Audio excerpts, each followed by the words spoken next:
Hi everyone welcome to sugar channel. இன்றைக்கி நம்ம Vettaiyan teaser வந்து ரிலீஸ் ஆயிருந்துச்சுங்க. சரிங்க, கொஞ்சம் கொஞ்சம் ஒர்க் ப்ரெஷரில் இருந்தனால லேட்டாக தான் இந்த வீடியோ வந்து உங்களுக்கு போடுறேன்.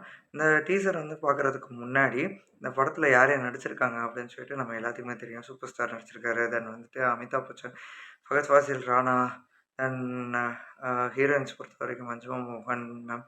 ஸோ இந்த மாதிரி வந்துட்டு துஷாரா, இந்த மாதிரி வந்து பல பட்டாங்கள் நடிச்சிருக்கக்கூடிய படத்தோட இசையமைப்பாளர் தென் வந்துட்டு நம்மளோட டீசர் வந்து இந்த படம் இன்னைக்கு வந்து வெளியிட்டிருக்காங்க.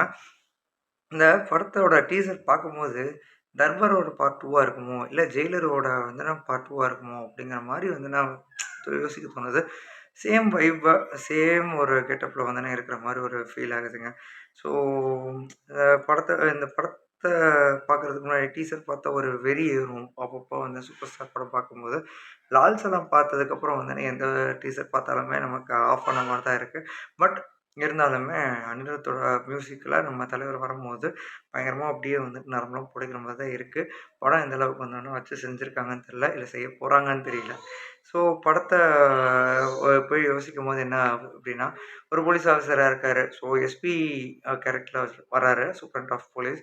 ஸோ அந்த எஸ்பி வந்துட்டு திருடர்கள்லாம் போட்டு என்கவுண்டர் ஸ்பெஷலிஸ்ட்டாக வந்து வராருன்னு வச்சுக்கலாம். ஆப்போசிட்டில் வந்துட்டு இருக்கக்கூடிய யார் யார் அப்படின்னா, அமிதாப் பச்சன் வந்து மேபி இவருக்கு சப்போர்ட்டாக இருக்கலாம், இல்லை ஆப்போசிட்டாக கூட இருக்கலாம். ராணா வந்துட்டு வில்லனாக பண்ணியிருக்க மாதிரி தான் இருக்குது. ஃபகத் ஃபாசிலும் எனக்கு தெரிஞ்சு வில்லனாக பண்ணியிருக்காரோ அப்படிங்கிற ஒரு டவுட் வந்து இருந்துட்டு தான் இருக்குது. சரி, ஓகே. அதெல்லாம் தாண்டி டீசர் எப்படி இருக்குது அப்படின்னு சொன்னால், இன்னும் ரேட்டிங்ஸ் பார்க்கும்போது 2.75 மாதிரி தான் இருக்குது. ஆவரேஜாக ஓகே அப்படிங்கிற மாதிரி தான், ரொம்ப பெரிய எக்ஸ்பெக்டேஷன்ஸ் அந்த மாதிரிலாம் இல்லை.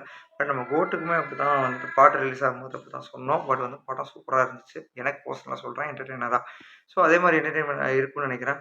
ஞானவேல் அவர் டேரக்டரை பொறுத்தவரைக்கும் என்னென்னா, ஒரு கமர்ஷியலான பேஸில் ஒரு சின்னதா ஒரு நல்ல ஒரு ஸ்டோரி வச்சிருப்பாரோ அப்படிங்கிற ஒரு இண்டிகேஷன்ஸ் இருக்குது. சரி, படம் அதான் அக்டோபர் 10 தான் ரிலீஸ் ஆக போகுதுல்ல. ஸோ அதுக்குள்ளேயே வந்துட்டு எப்படி இருக்குது அப்படின்னு சொல்லிட்டு பார்த்துக்கலாம். அதுக்கு முன்னாடி நம்ம சேனலை சப்ஸ்கிரைப் பண்ணுவாங்க, சப்ஸ்கிரைப் பண்ணுங்கள், லைக் பண்ணுங்கள், ஷேர் பண்ணுங்கள், கமெண்ட் பண்ணுங்கள். தேங்க்யூ, டேக் கேர், பாய்.